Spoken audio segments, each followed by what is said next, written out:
The barrel of that rifle felt like a piece of ice in my hands. I'd never held a gun before in my entire life. My father, the Reverend Caleb Lawson, had always preached that a woman's strength was found in her silence, in her submission to the will of God and her husband. But my silence was gone.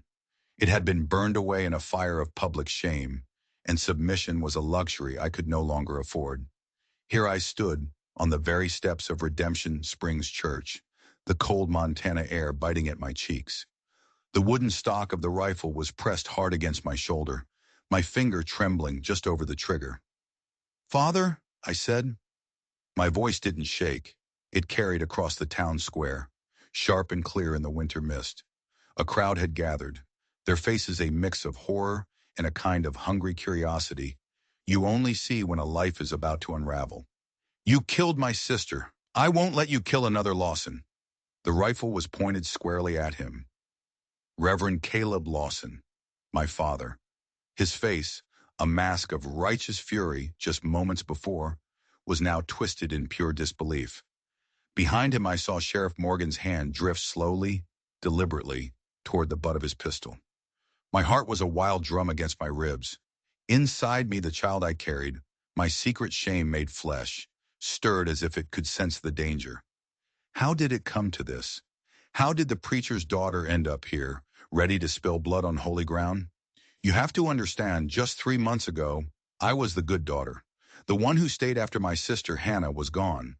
The one who sang the hymns with a perfect, unwavering pitch and always bowed my head at the right time. 3 months ago, I was on my knees before the same man, on these same steps, begging him for a mercy he didn't know how to give. It started on a Sunday. Of course it did. Everything in Redemption Springs started and ended with a Sunday's sermon. The dust of the town square coated the hem of my dress as I knelt on the hard-packed earth. This wasn't a normal service. The whole congregation was there, standing in a grim half-circle around me. Some looked at me with pity. Most looked at me with a kind of righteous satisfaction. They were glad it was me and not them. "Look upon her!" Reverend Caleb Lawson's voice was a clap of thunder. He stood on the church steps above me, a heavy Bible clutched in one hand, the other pointing down at me like the wrath of God himself. "Look upon my daughter, who has broken God's sacred covenant and brought shame upon this house." I kept my eyes fixed on the dirt. My knees ached, but I didn't move. I'd learned long ago that stillness was the fastest way through my father's storms. At 19 years old, I was an expert in becoming invisible. 7 months, he boomed, his voice rising. 7 months she has hidden her sin beneath loose dresses and whispered lies. Eating at my table, sleeping under my roof, a serpent of deception. A low murmur rippled through the crowd. I could feel their eyes on my belly, now impossible to hide beneath my simple blue dress. The truth was a swollen, living thing inside me. "What does the good book tell us about fornication?" he demanded, his eyes sweeping over his flock. "It is a sin against one's own body," someone shouted from the crowd. "And what of those who deceive?" My father roared back. "They shall have their portion in the lake of fire." Another answered. My fingernails dug into my palms. These verses, these words, had been the bedrock of my life. He had taught them to me himself. Now he was using them to stone me. "She will be sent to the Magdalene house in Helena," he announced, his voice dropping to a tone of grim finality. "There, perhaps, she will find redemption for her soul, if not for her body." The Magdalene house. The name alone was a cold dread in my heart. We'd all heard the whispers. Places where fallen women were sent to give birth in secret, their babies snatched away the moment they drew their first breath. Places of back-breaking work and cruel punishment, all disguised as salvation. "Stand up, Grace," my father commanded. "Face your judgment." Slowly I lifted my head. The faces of the town blurred through my unshed tears. I saw Mrs. Wilson, the quiet widow, looking away in shame. I saw old Dr. Hayes, his face etched with a pain he couldn't hide. And I saw Sheriff Morgan standing off to the side, a strange, satisfied gleam in his eyes that made my skin crawl. I said, "Stand!" My father's voice was like a whip crack. I struggled to my feet, my hand instinctively going to cradle my belly. The baby kicked, a small, fierce protest against this public humiliation. The wages of sin is death, my father intoned, his voice dripping with sorrow that wasn't for me, but for his own stained reputation. Death would be preferable to the shame you have brought upon this family. I flinched. He'd never laid a hand on me. He didn't have to. His words were his weapons, and they always found their mark. Look at her, he commanded the crowd. Let her be a warning to your daughters. It was then, as my gaze swept over the silent, staring faces, that I saw him, a stranger. He was standing at the very back of the crowd, tall and broad-shouldered. Unlike everyone else, his eyes didn't hold judgment or pity or disgust. He just watched. His face was unreadable beneath the brim of a worn hat. For a single breath-stealing moment, our eyes met. And in his, I saw something I couldn't name. It wasn't recognition of me, but of my pain. A silent acknowledgement that what was happening here was wrong. The moment was broken by my father's next decree. Tomorrow, Sheriff Morgan will escort her to Helena. The child, when it comes, will be given to a God-fearing family who can raise it without the stain of its conception. My breath caught in my throat. No, I whispered. The word escaped before I could stop it. My father's eyes narrowed into slits. What did you say? I said no, Father. My voice was stronger now, fueled by a terrifying primal fear. This baby is mine. I won't give it away. A shocked silence fell over the square. No one defied Reverend Lawson. No one. Least of all his daughter. You have no say in the matter, he replied, his voice dangerously calm. You surrendered your rights when you surrendered your virtue. To whom? The voice was deep and steady, cutting through the tension like a sharp knife. Every head in the square turned. The stranger had stepped forward. He moved with an easy confidence, a man who looked like he knew his own mind and wasn't afraid to speak it. This doesn't concern you, sir, my father said, his authority challenged for the first time.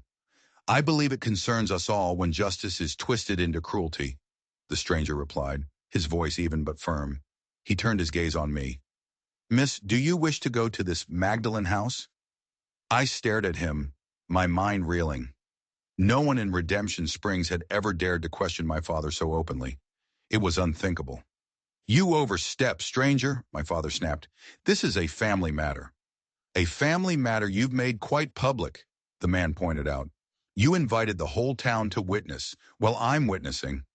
He moved closer, and I could see him more clearly now. He was older than me, maybe in his late 30s, with lines around his eyes that spoke of a hard life. His clothes were practical and worn, but clean. He looked like he belonged to the land, not the town. Then he did something that stunned everyone, including me. He knelt in the dirt beside me. What are you doing? My father demanded, his righteous anger momentarily replaced by sheer confusion. I'm a sinner too, Reverend, the stranger said simply, his voice carrying to the shocked crowd. If this lady must kneel for her transgressions, then I'll kneel beside her. We all fall short of the glory, do we not? A wave of whispers spread through the congregation. People shifted on their feet, looking uncomfortable. Sheriff Morgan took a step forward, his hand now resting on his gun belt. You're causing a disturbance, mister, Morgan said, his voice hard. State your business or move along. The stranger ignored him completely. His eyes were still on me. My name is Matthew Abernathy, he said quietly, for my ears only. I have a place a few miles out of town. You'd be welcome there if you have need of shelter. Sanctuary. A stranger was offering me sanctuary when my own father was casting me out to the wolves. It was unbelievable. This is absurd, my father sputtered. Grace, come here this instant. Matthew stood up, dusting the dirt from his knees. Then he offered me his hand. The choice is yours, Miss Lawson. The entire town square held its breath. I looked at my father, the man who had taught me to read from the Bible, who had once held my hand at the county fair. I searched his face for a flicker of love, of the father I remembered, but all I saw was the cold, unyielding reverend. Then I looked at Matthew Abernathy's outstretched hand. It was calloused and strong. It was a lifeline. The Bible teaches mercy before judgment, Reverend, Matthew said quietly to my father. It speaks of a shepherd who leaves 99 sheep to find the one that's lost. Don't you presume to quote scripture to me? my father warned, his face flushing with rage. I presume nothing, Matthew replied. I merely remember the words of our Lord. Let him who is without sin cast the first stone. I reached up and took his hand. The touch of his skin against mine was solid, real. It was a promise. With a surprising gentleness, he helped me to my feet. Grace Eliza Lawson. My father's voice was like ice. If you leave with this man, you are no longer my daughter. The words were a physical blow. A part of me screamed to go back, to beg his forgiveness, to do anything to avoid being cut off completely. But then I thought of the Magdalene house. I thought of my baby being taken from my arms, and I thought of Hannah. I stopped being your daughter the moment you decided my shame was more important than my well-being, I said, my voice soft but clear. Just as Hannah stopped being your daughter when you forced her to marry a man who broke her spirit. The color drained from my father's face at the mention of my sister's name. You will not speak her name. Someone should, I replied, a strength I didn't know I possessed surging through me. Someone should remember her as more than just a fever that took her too young.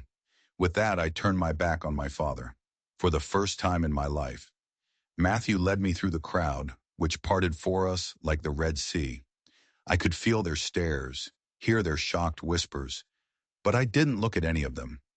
He led me to a sturdy chestnut mare tied to a post at the edge of the square. Behind us, my father's voice roared one last time. This isn't over, Grace. You cannot hide from God's judgment. Matthew helped me onto the horse, then swung up behind me. Hold tight, he murmured, his voice close to my ear. With a gentle nudge, the horse began to move. As we rode out of Redemption Springs, I didn't look back. I couldn't. I fixed my eyes on the distant mountains, their peaks already white with an early snow. A new life, a terrifying and uncertain future, lay ahead, and I was riding toward it with a man whose name I had only just learned. The rhythm of the horse's hooves was a steady, calming beat as we left the town behind. The air grew colder, cleaner, smelling of pine and damp earth. I was pressed against Matthew's back, feeling the warmth of him through his leather vest. It was the closest I'd been to a man in months, and the irony wasn't lost on me. Why? I finally asked, my voice barely a whisper against the wind. Why would you help me? You don't even know me. He was silent for a long moment. I started to think he wouldn't answer. I know enough, he said finally. I know what it looks like when someone's drowning in public while everyone just stands and watches. The simple truth of his words hit me hard. I had been drowning for months, maybe for years, ever since Hannah. A sudden, sharp fear pierced through my exhaustion. I had just ridden out of town with a complete stranger, a man who had faced down my father and the town sheriff without flinching. Who was he? Where are you taking me? I asked, a new tremor in my voice. I have a small place about 5 miles east, he replied, his voice calm and reassuring. It used to be a chapel before the war. It's not much, but it's peaceful. You can stay as long as you need. Then when you're ready, I'll take you wherever you want to go. A chapel. He lived in a church. The story was getting stranger by the minute. You were there, watching before it all started, I said, remembering his face in the crowd. Why were you in town? I come in for supplies once a month, he explained. Usually I try to avoid Sundays, but I ran out of coffee. My entire life had just been turned upside down because a stranger ran out of coffee. The absurdity of it almost made me laugh, but the sound caught in my throat. I had nothing. No home, no money, no family that would claim me, and a baby coming in less than 2 months. I don't know where I'd go, I admitted, the words heavy with despair. Then don't decide today, he said simply. One day at a time is enough for anyone. We rode the rest of the way in silence. The trail grew narrower, winding through dense pine forests. The world felt wilder out here, untamed. My back ached, but I didn't complain. Every step the horse took was a step further away from the Magdalene house, a step further from losing my child. After what felt like an hour, we came over a small hill, and I saw it. I had been picturing a rough log cabin, but what stood in the clearing below was, indeed, a small, weathered chapel. A simple steeple rose toward the sky, and a thin curl of smoke drifted from a stone chimney at the back. "You really live in a church," I said, unable to hide my surprise. "Used to be a mission chapel," he explained as he guided the horse toward a small stable next to the building. "The congregation moved into town years ago. I bought the place when I first came west." "Were you a minister?" I asked, the question popping out before I could think. A man who quoted scripture so easily, who lived alone in an old church? It seemed to fit. A shadow crossed his face, brief but definite. "Once," he said, and offered nothing more. He helped me down from the horse, his hand steady and strong on my arm. Up close, I could see how the chapel had been turned into a home. The large double doors at the front had been replaced with a single, sturdy one. A covered porch ran along one side, with a neat stack of firewood piled high against the wall. "Come inside," he said. "You must be exhausted." The inside surprised me even more. What was once the sanctuary was now a single, large, open room. It was simple but clean and warm. The altar area had been converted into a kitchen, with a black cast-iron stove and a wooden table with 2 chairs. The main part of the church, where the pews would have been, was now a sitting area with a big stone fireplace, a comfortable-looking rocking chair, and a small sofa. A ladder was fixed to one wall, leading up to a loft where I assumed he slept. "It's not what I expected," I said honestly. "Few things ever are," he replied. He went to the stove and stirred the fire inside. "Are you hungry?" I nodded, suddenly aware of a deep, gnawing hunger.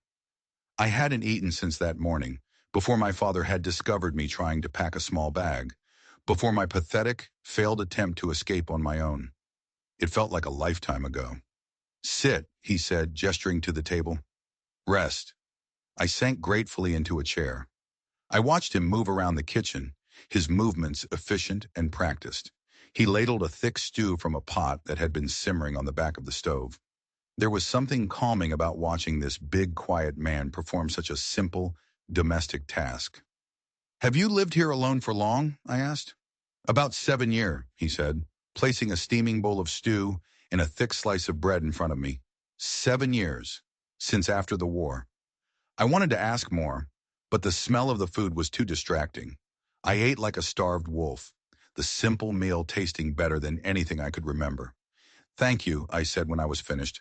"For the food, for everything." He just nodded, pouring me a cup of hot tea. "There's a room behind the kitchen," he said. "It's small, but it has a bed. It was meant for visiting preachers back in the day. You can have it." "Where will you sleep?" I asked. "The loft is my space," he replied, nodding toward the ladder. "You'll have your privacy, Miss Lawson." "Grace," I corrected him. "Please, call me Grace." A hint of a smile touched his lips. "Grace."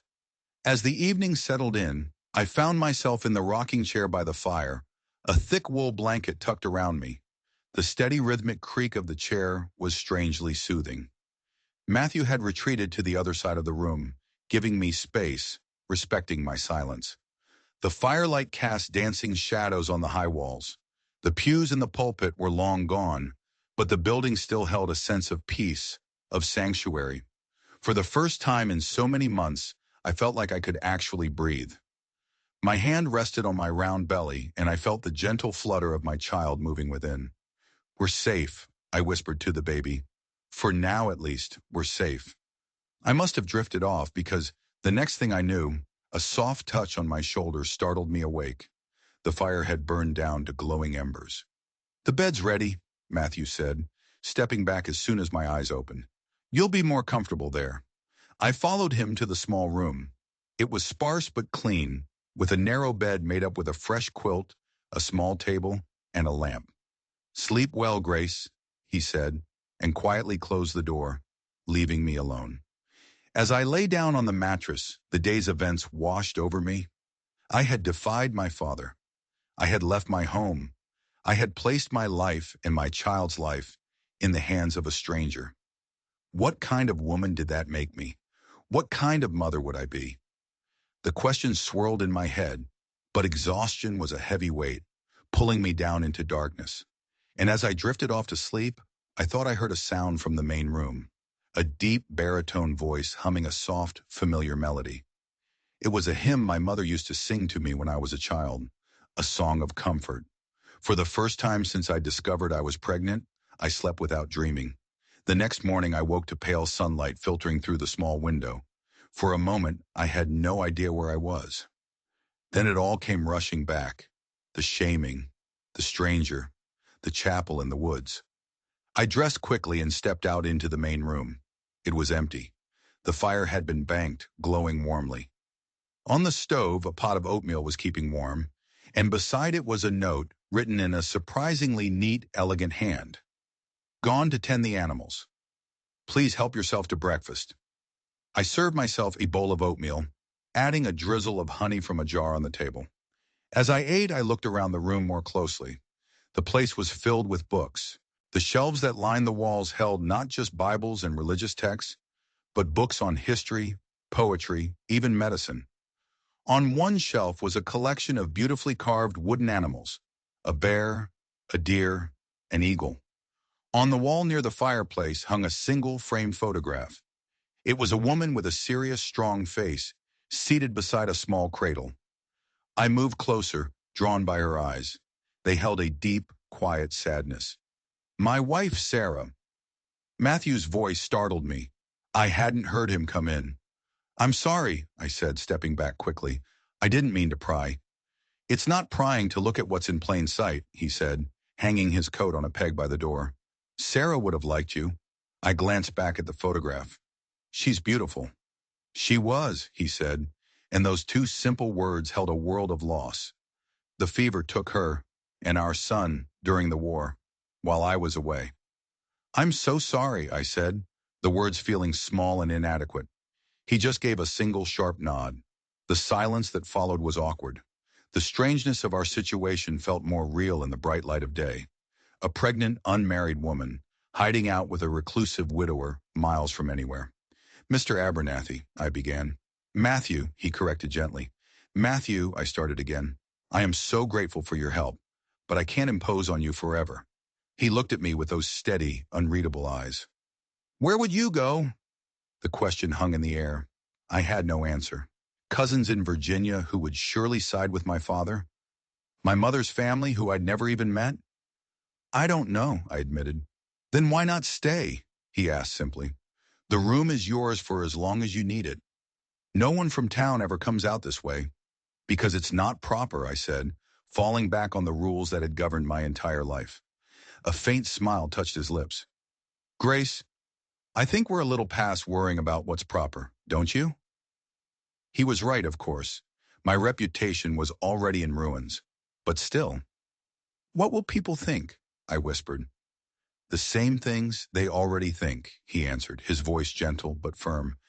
People make up their minds quickly and change them slowly. It's a waste of time to base your decisions on their opinions. He paused. Stay. Stay until the baby comes. Then you can decide what's next. Winter's setting in. It's no time for a woman in your condition to be traveling. His logic was hard to argue with. There was no judgment in his offer, just simple, practical kindness. All right, I agreed, until the baby comes. The days that followed settled into a quiet, peaceful rhythm. I cooked and cleaned, and the simple work grounded me. Matthew chopped wood, tended his few animals, and spent his evenings reading by the fire or carving another of his little wooden figures. We didn't talk much about our pasts. It was an unspoken agreement. We existed in the present, but the peace was not meant to last. One afternoon, about a week after I'd arrived, we heard a horse approaching. We both froze. Visitors were not part of our quiet routine. Matthew went to the door, his posture suddenly tense. When he opened it, I was shocked to see Dr. Hayes standing on the porch, his medical bag in his hand. Doctor, Matthew said, surprised. Dr. Hayes nodded, his eyes finding me where I sat by the fire. Miss Lawson, I thought I might find you here. How did you know? Matthew asked, stepping aside to let him in. Rebecca Wilson told me, the doctor said, stamping snow from his boots. She saw you leave town together, Mrs. Wilson, the widow who had looked away. I came to check on you, Miss Lawson, Dr. Hayes said, his expression grim, and to bring a warning. Your father is not pleased. He's been talking to Sheriff Morgan. He's telling people you were coerced, that Matthew here took advantage of you in your vulnerable state. A cold dread washed over me. Is he coming here? Not yet, the doctor said, but soon. He's trying to get the town council to authorize the sheriff to come rescue you. He looked from me to Matthew. That's why I'm here. I couldn't stay silent any longer. He insisted on examining me and I let him. He was professional and kind, assuring me that the baby seemed strong and healthy. When we were alone in the small bedroom, his face grew heavy with regret. I should have done more, he said quietly, for you and for your sister. I stiffened. Hannah? What do you mean? The old doctor looked at me, his eyes filled with a sorrow that seemed ancient. Grace.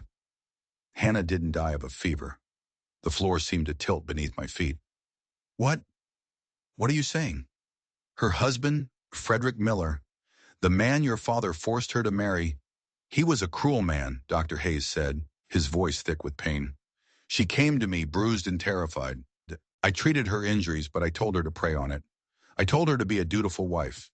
Then one night, she took a full bottle of laudanum. She left a note. Your father found it. He destroyed it and told the whole town it was the fever that took her. No, I whispered, shaking my head. No, he wouldn't. But I knew he would. I remembered how Hannah had changed after her marriage, how the light in her eyes had gone out, how she'd grown thin and quiet. My vibrant, laughing sister had just faded away, and my father had buried the truth along with her body. The tears I'd held back for so long finally came, hot and bitter. My sister hadn't just died. She'd been driven to it by a cruel husband and by a father who valued appearances more than his own daughter's life. Why are you telling me this now? I sobbed. Because, Dr. Hayes said, his voice firm, history has a way of repeating itself in Redemption Springs, and I will not be a silent party to it again. You deserve to know the truth, and you deserve to be protected. When we returned to the main room, Matthew took one look at my face and knew. Hayes told you, he said. It wasn't a question. I could only nod, fresh tears blurring my vision. To my surprise, Matthew crossed the room and knelt in front of my chair, just as he had in the town square. He didn't touch me, but his presence was a solid, comforting weight. I'm sorry about your sister, Grace, he said, his voice filled with a genuine compassion that I desperately needed. No one should be driven to such despair. His kindness was my undoing. I cried until I had no tears left. For Hannah, for myself, for the baby growing inside me, a child I would protect with my very life from the kind of cruelty that had destroyed my sister. Dr. Hayes left soon after, promising to do what he could to slow my father's plans. As darkness fell, Matthew and I ate supper in silence. The revelation about Hannah hung in the air between us, a terrible, shared knowledge. Later, as I lay in bed, the truth of my situation settled over me like a shroud. My sister was a suicide. My father was a liar, willing to sacrifice his own children for his pride, and he was gathering men to come and drag me away from the only safe place I had ever known. But as I held my hand over my belly, I felt a new resolve harden within me. My father had killed my sister in his own way. He had silenced her, erased her truth. I would not be silenced. I would not be erased. For Hannah and for my child, I would fight.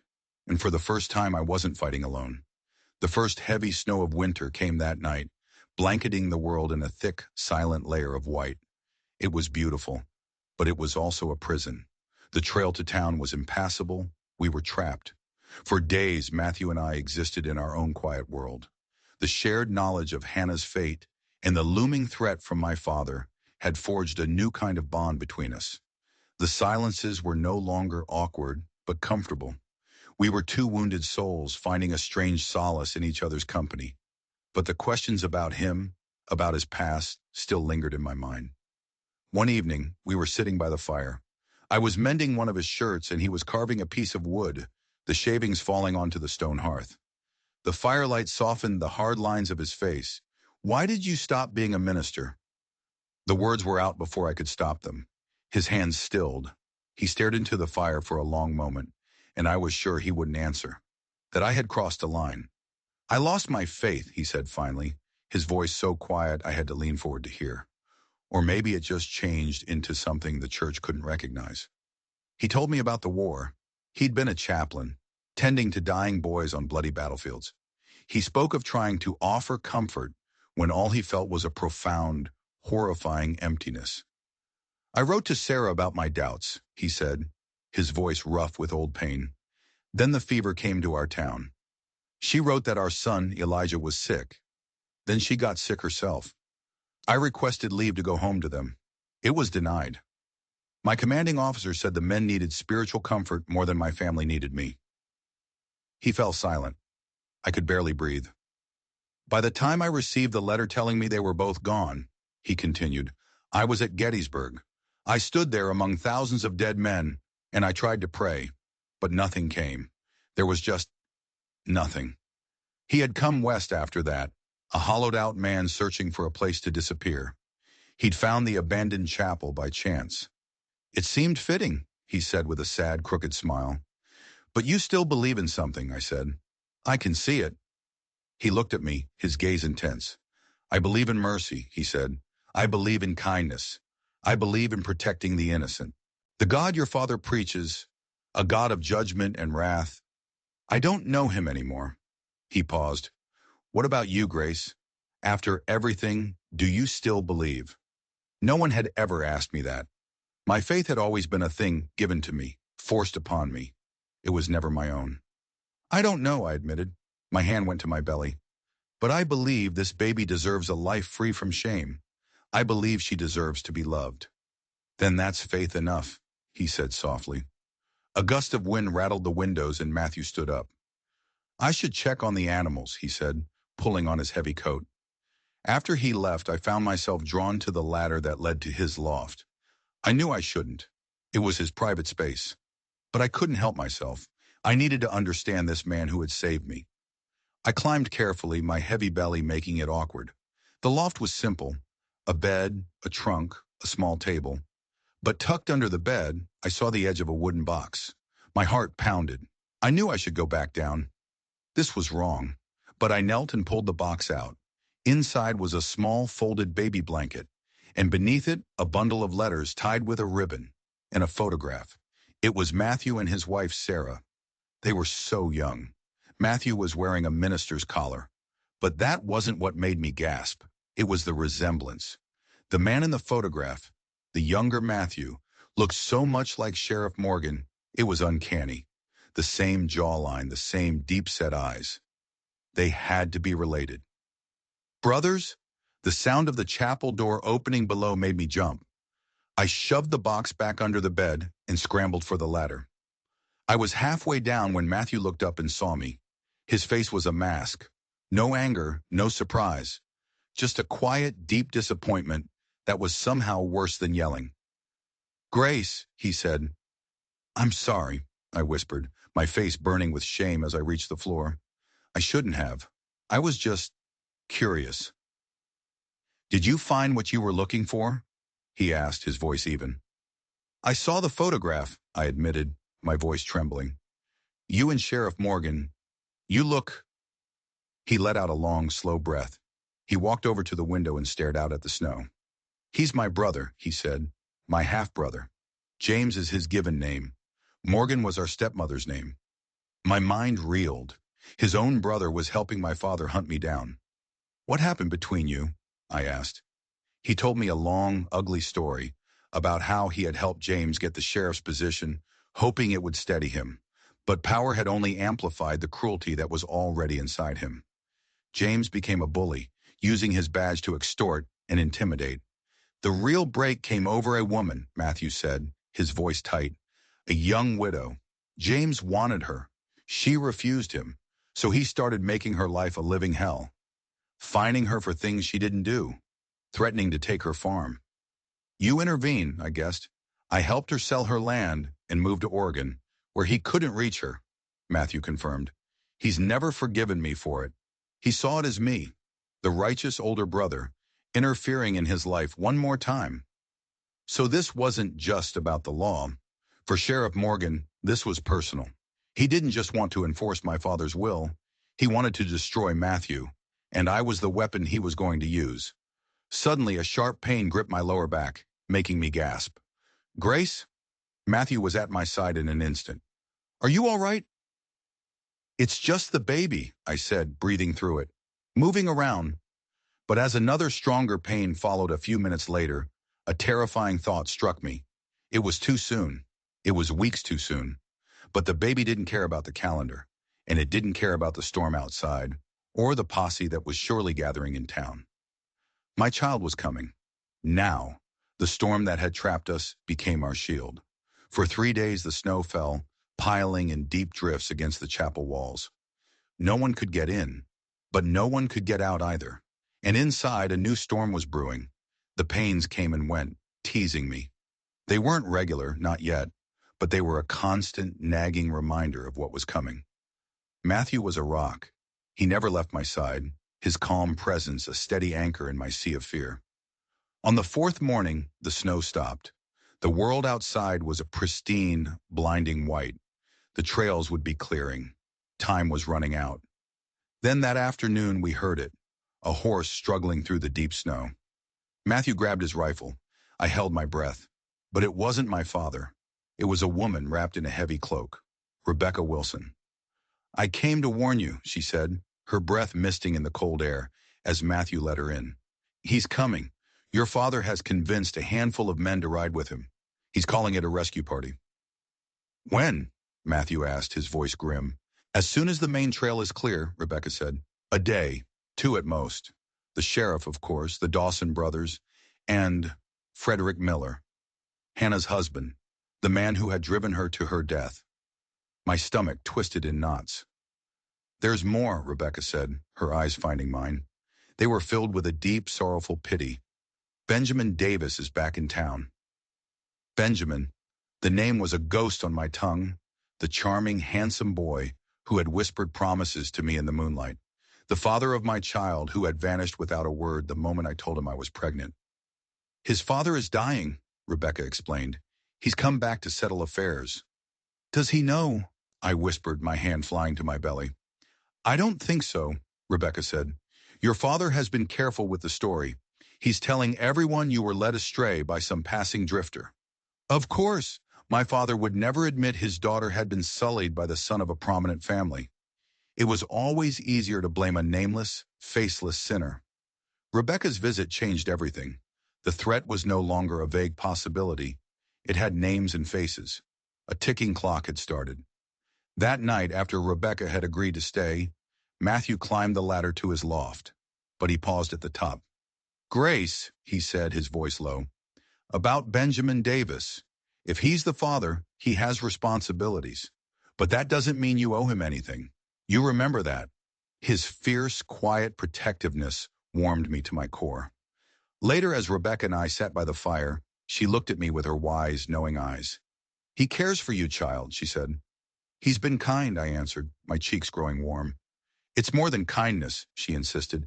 I've known Matthew Abernathy since he came to these parts. He's a good man, but a solitary one.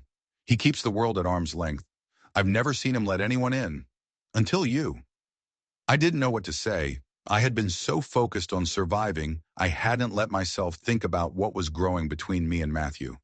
It was a fragile, unnamed thing, and I was afraid to give it a name, afraid it would shatter. Rebecca left the next morning, promising to send word if she heard anything more. The silence she left behind was heavy with unspoken fears. The days that followed were a blur of waiting. With every passing hour, the knot of anxiety in my stomach tightened. The baby was quieter now, as if gathering its strength, and my own body felt heavy, weary, preparing for the battle to come. Matthew knew we couldn't just wait to be found. I have to go to town, he announced one morning, a week after Rebecca's visit. We need supplies, and we need to know what we're facing. No, I said, my voice sharp with fear. They'll arrest you. Morgan will find a reason. It's a risk I have to take, he said, his jaw set. I won't let them catch us unprepared. I need to talk to Hayes. See if he'll come when your time is near. He handed me a revolver. I don't expect trouble while I'm gone, he said, showing me how to use it. But I'll feel better knowing you have this. I watched him ride away, a lone figure against the vast, white landscape. The chapel felt huge and empty without him. Every creak of the old building made me jump. Every shadow seemed to hold a threat. The pains started in the early afternoon. At first, they were just a dull ache in my back, like the ones I'd been having for weeks. But then a deeper, sharper cramp seized me, making me cry out. Then another, and another. They were coming faster now, stronger. There was no denying it anymore. The sun began to set, painting the snow in shades of orange and purple. And Matthew wasn't back. Panic, cold and sharp, began to set in. Had they captured him?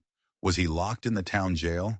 Was I all alone out here, about to give birth in a snowbound chapel with a posse of angry men on their way?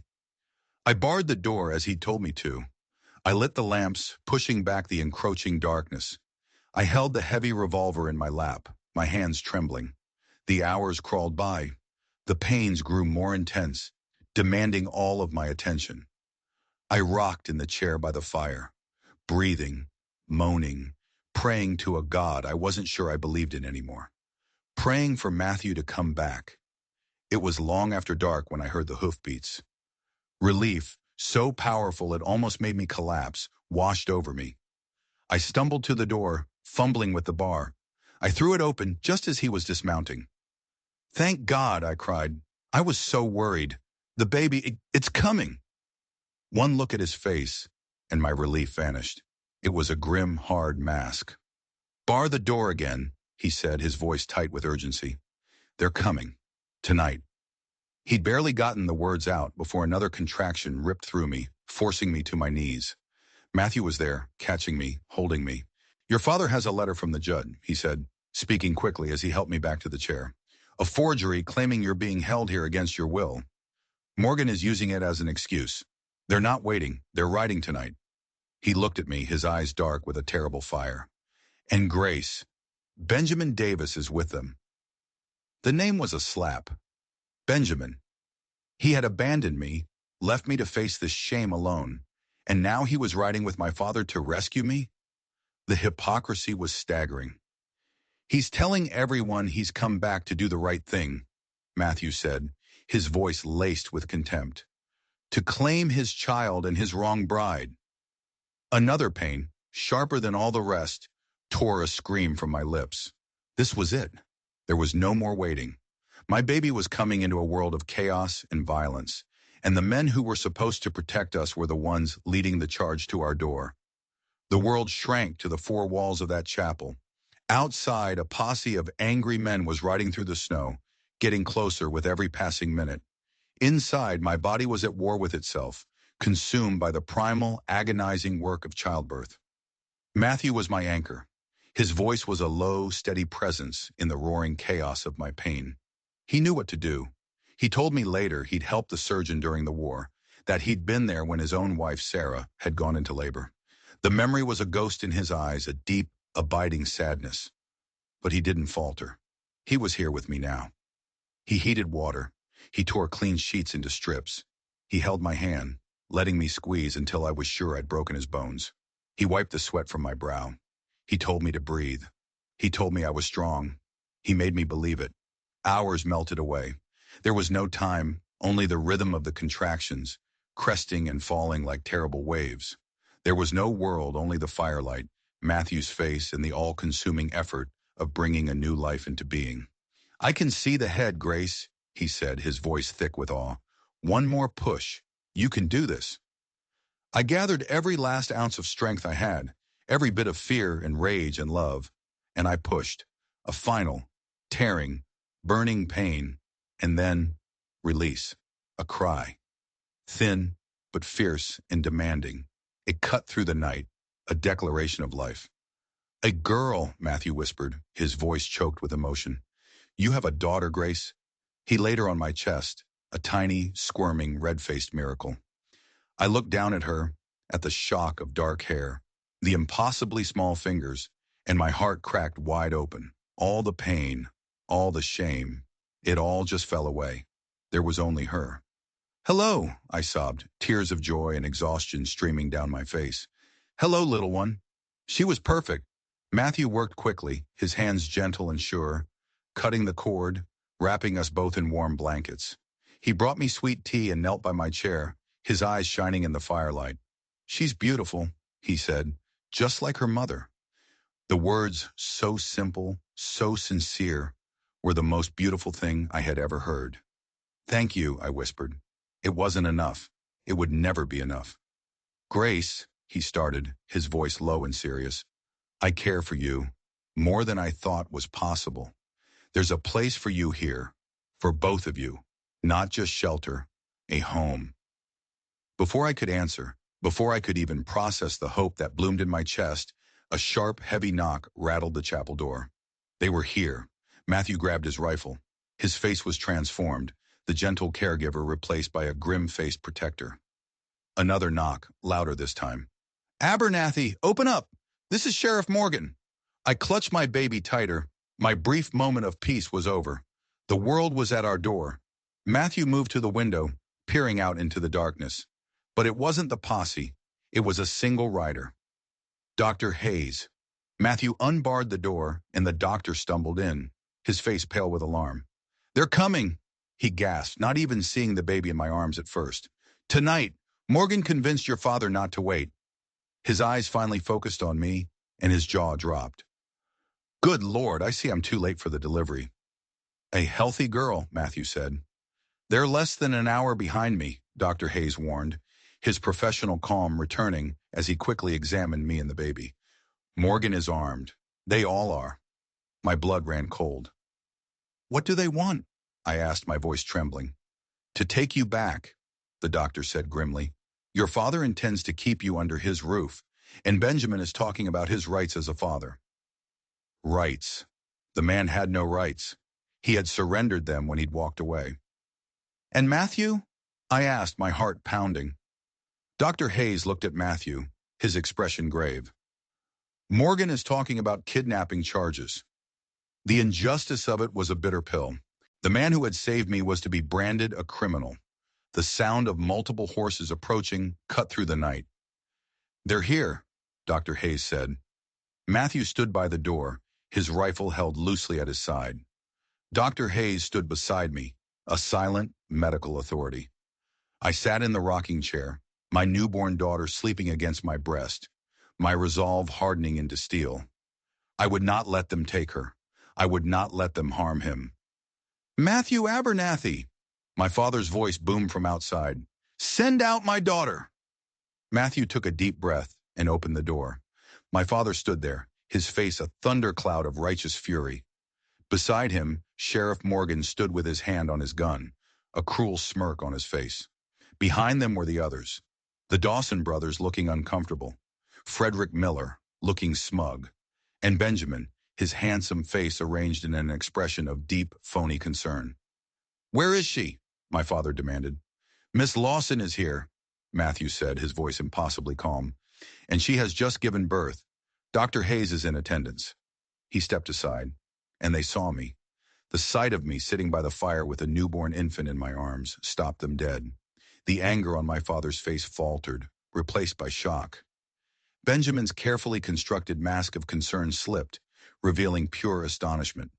"Grace," my father breathed, "what has this man done to you?" I looked up at him, at this man who had caused me so much pain, and I felt no fear, only a vast, weary pity. "He saved me, Father," I said, my voice clear and strong. "When you would have cast me out, he gave me shelter. When you would have taken my child from me, he helped me bring her into the world." "You don't know what you're saying," my father protested. "You're not thinking clearly." "I have never thought more clearly in my life," I said. "I came here of my own free will, and I will not be returning with you." "You have no choice," Sheriff Morgan snapped. "We have a judge's order." "An order to investigate," Dr. Hayes interjected, stepping forward. "Not an order to remove a postpartum mother from her bed against direct medical advice. To do so would endanger her life and the life of her child." Benjamin stepped forward, his eyes fixed on the small bundle in my arms. "Is that my child?" "This is your daughter," I said, my voice flat. "The one you ran away from." "I never meant to run," he pleaded, his eyes shifting to the other men, playing his part. "I had to leave. It was urgent family business." I always intended to come back for you, Grace. We can be a family. Marry me. I'll give our daughter a name. Marry him, become his wife, bind myself to his weakness and his lies for the rest of my life. For a moment, the old Grace, the girl who craved approval, considered it. It would be the easy way out. But I wasn't that girl anymore. No, I said. He stared at me dumbfounded. No? Grace, be reasonable. Think of the child's reputation. I am thinking of my child, I said, and she deserves more than a father whose love is a matter of convenience. My father stepped forward, his face turning purple with rage. You would refuse an honorable marriage? To continue living here in sin with this apostate? There is no sin here, Father, I said. Only kindness. Matthew has shown me more Christian charity than I ever found in your church. The baby, disturbed by the angry voices, began to cry. I soothed her, rocking her gently, murmuring to her. The sound of her tiny cries seemed to break something in my father. His anger deflated, and he stared at his granddaughter, a strange, haunted look on his face. She looks like your mother, he whispered. Like Elizabeth. It was the first time he'd mentioned my mother's name in years, a crack in the stone wall of his righteousness. What will you name her? He asked, his voice rough. I looked down at the tiny, perfect face of my daughter. Then I looked at my father, at Benjamin, at the sheriff, and I knew her name. Mercy, I said.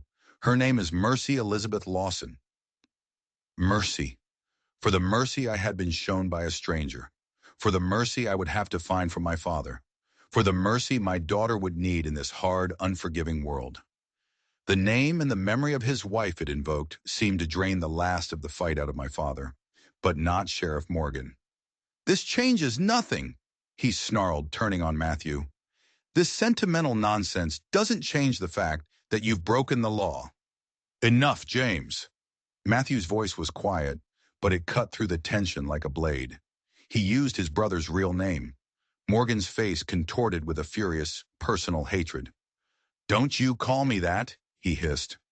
Just then, a new voice came from the doorway. He can call you whatever he likes, but I'd call you a disgrace to your badge. It was Rebecca Wilson. She stood there, wrapped in her cloak like some avenging angel, her face set and determined. The judge's order was obtained with a forged letter and a pack of lies, Sheriff, she announced, her voice ringing with authority. My brother-in-law, the judge, will be very interested to hear about your personal vendetta against Mr. Abernathy. I suspect your legal authority is about to evaporate. Morgan looked like he was about to explode, but he was trapped. Dr. Hayes provided the medical authority. Rebecca Wilson provided the legal and moral threat. And I, with my newborn daughter in my arms, was the undeniable truth at the center of it all. My father was the one to break. He looked from me to the baby to Matthew, and he sighed, a sound of profound defeat. We will return in 1 week, he said, not to me, but to the room at large, to discuss this further, when my daughter is recovered. He turned and walked out the door without another word. The others, even Benjamin, followed him like sheep. Only Morgan remained, his eyes locked on Matthew. This isn't over, brother, he spat. No, Matthew said calmly, but it could be. Then he too was gone. The silence that descended on the chapel was the most beautiful sound I had ever heard. It was the sound of safety, the sound of peace. Dr. Hayes and Rebecca stayed the night. As they settled in, Matthew knelt beside my chair again. His hand found mine, and our fingers intertwined. That offer you made, I said, my voice barely a whisper, before they came, about a home. Does it still stand? The smile that lit up his face was like the sun rising after a long, dark night. It will always stand, Grace, he said, for both of you. I looked down at Mercy, sleeping peacefully at my breast. Then I looked at Matthew, this good, kind man who had walked out of the crowd and into my life. My father had preached about salvation my whole life. He'd spoken of being lost and then found. I'd always thought it was something that happened in a church with hymns and prayers. But I was wrong. Salvation wasn't a place. It was a person. It was a choice. It was a stranger's hand reaching out to you in the dirt. It was a quiet man in a lonely chapel, offering you a home when the whole world had turned its back on you. We had a long road ahead. My father would be back. The world was still a dangerous place. But for the first time in my life, I wasn't afraid. I was home. If you enjoyed this story and you believe in the power of mercy and second chances, don't forget to hit that like button and subscribe for more tales of survival and the surprising places we find salvation. Let me know in the comments what you would have done in Grace's shoes. We'll see you in the next one.